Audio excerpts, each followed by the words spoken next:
በ6 ወር ውስጥ ብቻ ከ1000 በላይ ሰዎችን ገሏል። በዚህ አትገረሙ። በወቅቱ ከግብረ አበሮቹ ጋር በእነዚህ 6 ወራት ውስጥ ብቻ የገደሏቸው አጠቃላይ ሰዎች ቁጥራቸው ከ1 ሚሊዮን በላይ ነው። አሁንም በዚህ አትገረሙ። ይህ ሰው ከአጋሮቹ ጋር በራሱ ዜጎች ላይ ይህንን ሁሉ ፍጅት ፈጽሞም እንደ ብሔራዊ ጀግና ነው የሚቆጠረውና በሀገሪቷ ሚዲያዎች የሚወደሰው። ይህ አይግረማችሁ። የሀገሪቷ የቀድሞና የአሁን ባለስልጣናት ሳይቀሩ ስለሱ በአድናቆት አውርተው አይጠግቡም። በወንጀል ሊከሱትም አይፈልጉም። የባሰ አጃይብ የሚያስብለው ደግሞ በዛ የእልቂት ታሪክ ዙሪያ ዘጋቢ ፊልም ሲሰራ እሱና ግብረ አበሮቹ እንዲተውኑ መመረጣቸውና እነሱም በደስታ ተስማምተው መተወናቸው ነው። ምን ይሄ ብቻ! በፊልሙ ማሳረጊያ ላይ ነፍሰ በላው ሰው አፉን ሞልቶ ፊልሙን መስራት በመቻሌ የልጅነት ህልሜን አሳክቻለሁ ማለቱ መላው ዓለምን አስደንግጧል።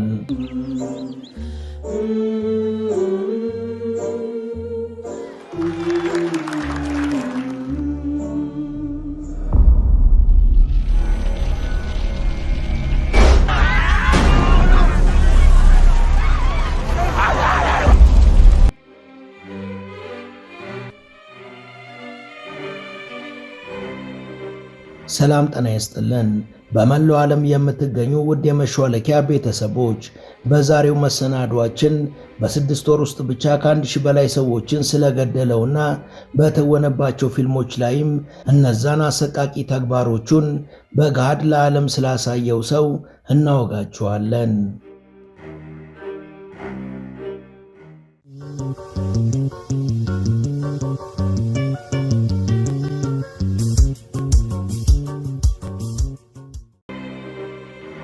በ6 ወራት ውስጥ ብቻ በገዛ እጆቹ ከ1000 በላይ ሰዎችን መግደሉን በአንደበቱ በይፋ ተናግሯል።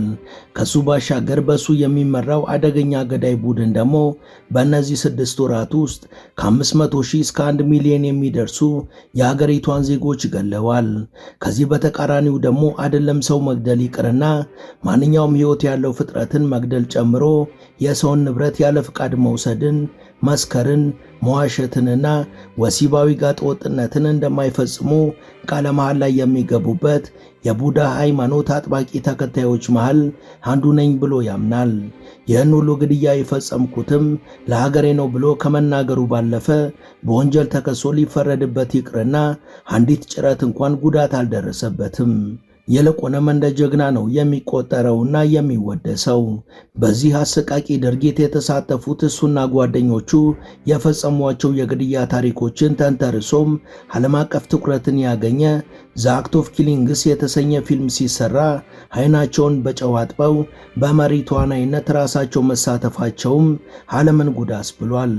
እነሱ ግን ይባስ ብለው የልጅነት ሕልማችን ተሳካ በማለት በደስታ ፈንድቀዋል።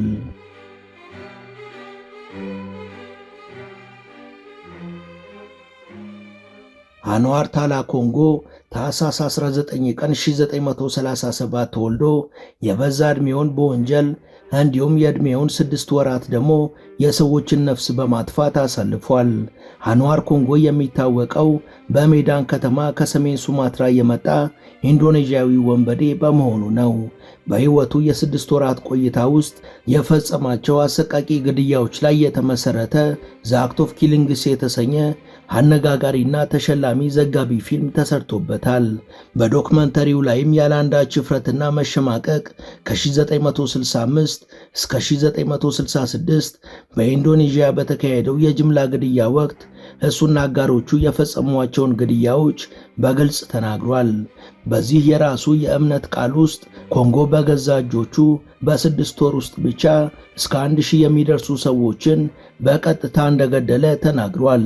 የሚገርመው ይህ ሰው ወጣት ሳለ ጀምሮ 5 ወሳኝ የሥነ ምግባር መርሆች ማለትም ሕይወት ያለው ፍጥረትን በፍጹም አልገልም፣ የሰው ንብረትን ያለ ፍቃድ አልወስድም፣ ባልተገባ የወሲብ ድርጊት ውስጥ አልሳተፍም፣ በፍጹም አልዋሽምና መጠጥና አደንዛዥ ዕፅ አልጠቀምም በማለት ቃለ መሐላ ላይ የፈጸመበት የቡዲዝም ቀኝ አክራሪ ክንፍ የሆነውና ፓንካሲላ የተባለ የወጣቶች ድርጅት ውስጥ ታዋቂ ሰው ነበር።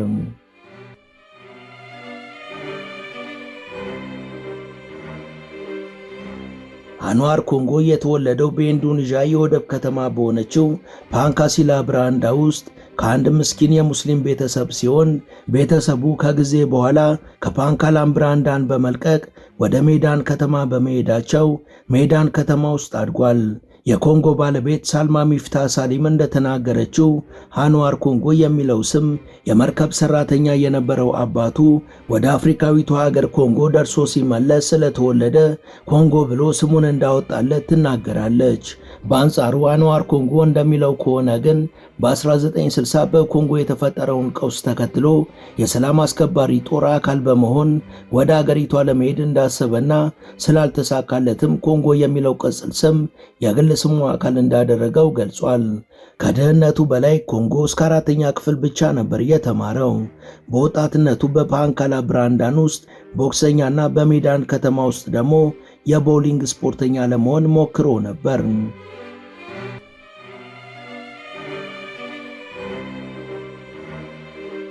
በአፍላዊ አስራዎቹ ዕድሜ ውስጥ የነበረው ኮንጎ በወጣቶች ቡድን ውስጥ የተቀላቀለ ሲሆን በሚገርም ፍጥነትም በአንድ ታዋቂ የማፊያ ቡድን ውስጥ ስልጣን ሊያገኝ ችሏል።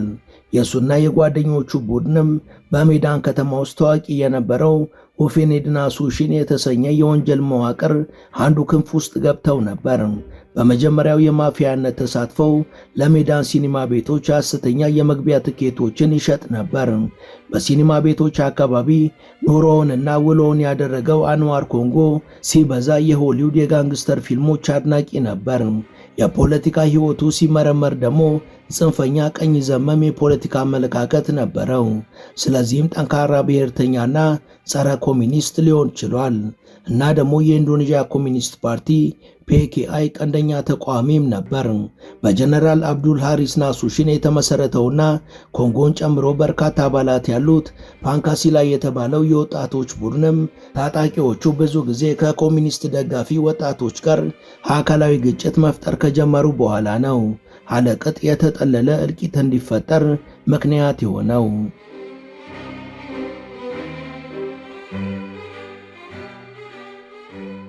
በ2012 በተደረገለት ቃለ ምልልስ ኮንጎ ኮሚኒስቶችን ፈጽሞ እንደማይወድ የሚገልጽ ሲሆን ምክንያቱ ደግሞ እንደሱ ባሉ ሰዎች ላይ አድሎ ስለሚፈጽሙባቸው እንደሆነ ተናግሯል።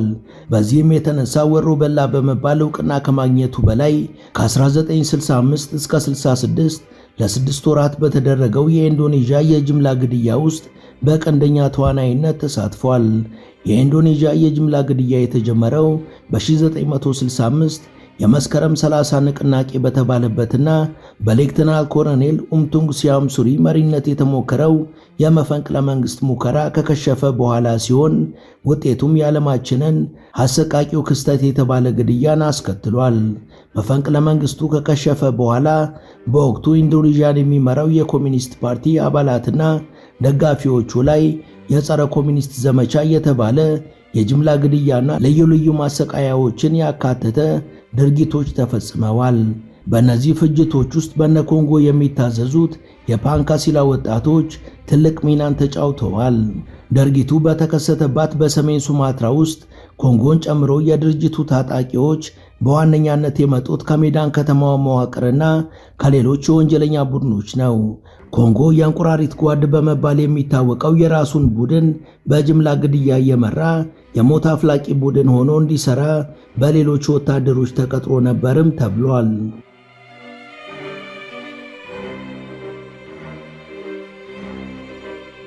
ኮንጎ በተለይ በኮሚኒስቶች ላይ በሚደርስ ግጭትና በቀል ላይ በእጅጉ ጨካኝ እንደነበር ተመስክሮለታል። በቀጥታ በኮንጎ እጆች የተገደሉ ሰዎች ትክክለኛ ቁጥራቸው በውል ባይታወቅም ኮንጎ ራሱ ግን ወደ 1000 የሚጠጉ ሰዎችን ገድያለሁ በማለት በገዛ አንደበቱ ተናግሯል። ታጣቂዎች በፈጸሟቸው ግድያዎች ውስጥ የተለያዩ ዘዴዎችንና መሳሪያዎችን ተጠቅመዋል። በተለየ ሁኔታ ግን በሽቦ አንቆ መግደልን ይመርጣሉ።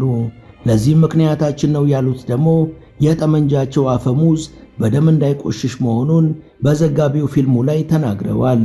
የቡድኑ አባላት የግድያ ዘዴዎቻቸውን ከሆሊውድ ፊልሞች በተለይ ደግሞ ከማፊያ ፊልሞች ላይ እንደተመለከቷቸውና የወደዷቸውን መሰረት አድርገው ነበር የሚመርጡት። በተለየ መልኩ ደግሞ በሆሊውዱ የፊልም አክተር በጆን ዌን የተተወኑ ፊልሞች በእጅጉ ይመስጧቸው ነበር ተብሏል።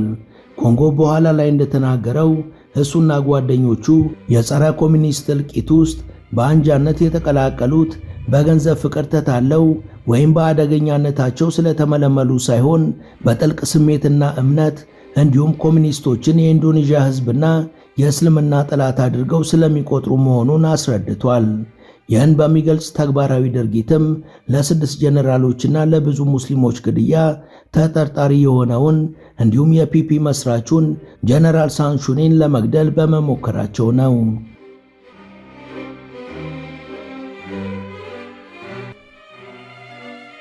በ2012 አሜሪካዊው የፊልም ፕሮዲውሰር ጆሹዋ ሃይፐርሜን በ1965 እና 66 በኢንዶኔዥያ ስለደረሰው ጭፍጨፋ ዘ አክት ኦፍ ኪሊንግስ የተሰኘ ዘጋቢ ፊልም ሰርቷል።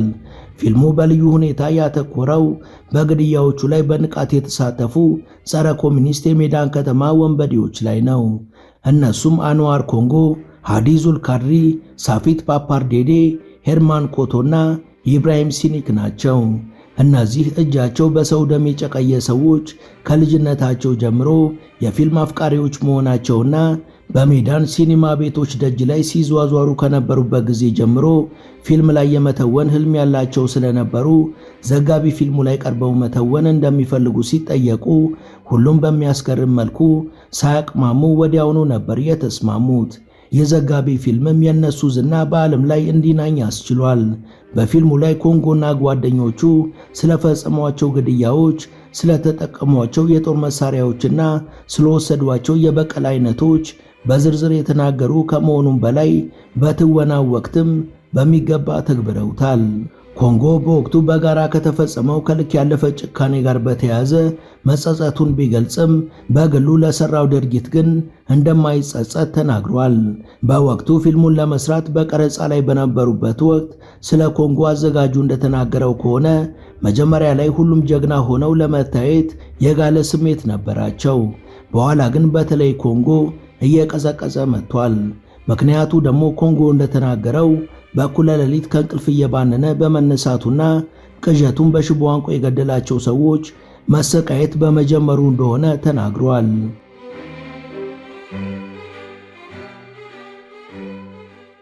እንዳውም በፊልሙ መገባደጃ ላይ ኮንጎ በሽቦ ሲታነቅ የሚያሳይ ትዕይንት የነበረ ሲሆን በድንገት ግን ኮንጎ ቀረጻው እንዲቆምለት ጠየቀ። በኋላም ላፍታ ጸጥ ካለ በኋላ በእንባ ተሞልቶ ኃጢአት ሰርቻለሁ እንዴ ብሎ ጠየቀን በማለት አዘጋጁ ጆሹዋ ምስክርነቱን ሰጥቷል። በሌላ ቀን ደግሞ ይህንኑ ትዕይንት መልሰው እየተመለከቱት ሳለ እንዲህ ያለውን ድርጊት በብዙ ሰው ላይ ፈጽሜያለሁ ማለቱንም አዘጋጁ አክሎ ተናግሯል። በኮሚኒስቶች ላይ የፈጸሙት ግድያ ኢንዶኔዥያን ለመከላከል የተፈጸመና ሕጋዊ ራስን የመከላከል ተግባር እንደሆነ ግን ኮንጎ አጥብቆ ተናግሯል። በተጨማሪም እነ ኮንጎ የወቅቱ ገዢ ፓርቲ ፒኬአይ የፈጸመውን ግፍ የኮሚኒስት ፓርቲ አምባገነን ስርዓትን ለመመስረት ያለው ፍላጎትና የብሔራዊ ጦር ጀነራሎች የበርካታ ሙስሊሞችና የዑለማዎች ግድያ በኮሚኒስቶች የተፈጸሙ መሆናቸውን አስታውሰው ራሳቸውን ለመከላከል የዘጋቢ ፊልሙን ተጠቅመውበታል። ዘ አክት ኦፍ ኪሊንግስ የተሰኘው ፊልም በፍቅር ታሪክ ላይ መሰረቱን አድርጎ ሃርሳን እና አሚና የሚል ስያሜ ተሰጥቶት ለመሰራጨት ስምምነት ላይ ተደርሶ ነበር። ሆኖም በመጨረሻ በኢንዶኔዥያ ጃጋል ወይም ኡራጅ አሊያም ደግሞ በእንግሊዝኛው ዘ አክት ኦፍ ኪሊንግ በሚል ርዕስ ለእይታ ቀርቧል።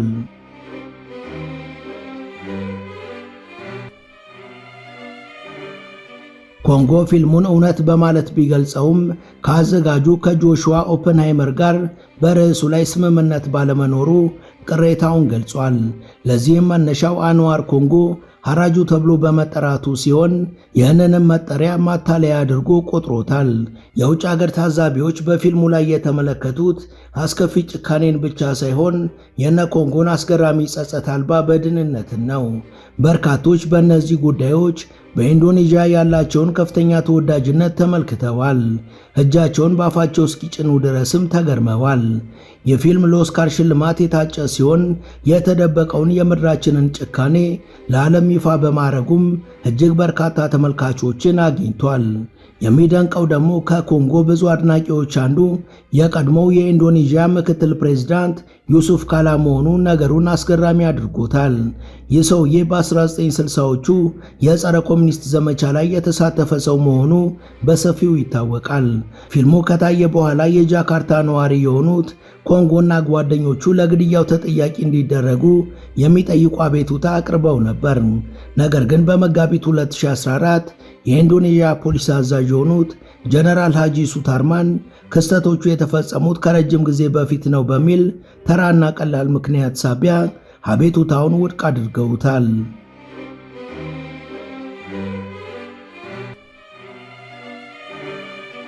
የፓንካሲላ የወጣቶች ሊቀመንበር የሆነው ሶርጆ ሶማርኖ ደግሞ የተፈጸመው አስነዋሪ ድርጊት ለያኔው የኮሚኒስት ጥበቃ ከባድ ምላሽ እንደሆነ በመቁጠር ለኮንጎ ያለውን አጋርነት በይፋ ገልጿል።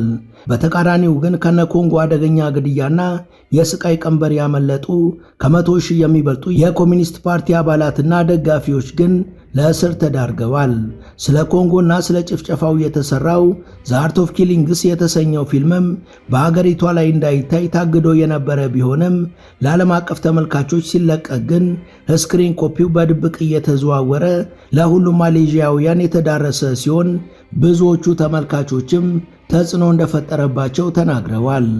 አንዋር ኮንጎ እስከ ሕይወቱ ፍጻሜ ድረስ በኢንዶኔዥያ ውስጥ በተለይም በፓንካሲላ ወጣቶች ውስጥ ለጽንፈኛ ጸረ ኮሚኒስቶች ከፍተኛ ባለስልጣን ሆኖ ቆይቷል።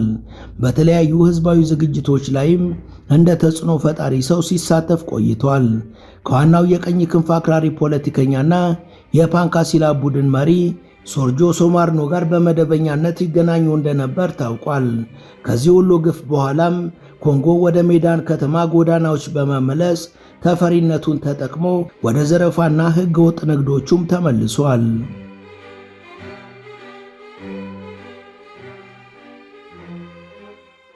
ለረጅም ጊዜ ስሙ ሲጠራ በሚፈሩት የከተማዋ ነዋሪዎች ላይ አደገኛ ተጽዕኖ እየፈጠረ እስከ ዕለተ ሞቱ ቢቀጥልም ከወንጀሉ ጋር ተያይዞ ማንም ሊጠይቀው ግን አልቻለም። ኮንጎ በአንድ ወቅት ስላለፈው ድርጊቱ ተጠይቆ በዳንስ በቸኮላትና በማሪዋና በኩል ነገሩን ለመርሳት ሞክሬያለሁ በማለት እየደነሰ መልስ መስጠቱም በእጅጉ አስገርሞ ነበር። ኮንጎ በ78 ዓመቱ በሜዳን ሆስፒታል ውስጥ የልጅ ልጆቹን አጥብቆ ማግኘት እየተመኘ ሕይወቱ ያለፈ ሲሆን ከሞቱ በኋላ በመገናኛ ብዙሃን ላይም የጸረ ኮሚኒስት የሞት ቡድን መሪና የሜዳን ከተማ አራጅ እየተባለ ተገልጿል። አንዋር ኮንጎ ሞት እንደማይቀርለት በማመንም አስቀድሞ ልዩ የመቃብር ስፍራ ይቀበር ዘንድ ተናዞ ነበር።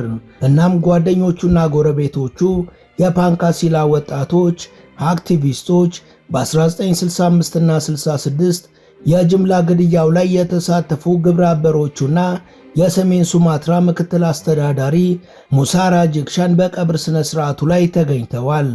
የፊልሙ አዘጋጅ ጆሹዋ ሃይፐርሜንም ለኮንጎ ቤተሰቦች ሐዘኑን ገልጿል። ይህ አጀብ የበዛበት የቀብር ስነ ስርዓት ለጨካኙ ሰው መዘጋጀቱም በእጅጉ አስገራሚ ነበር።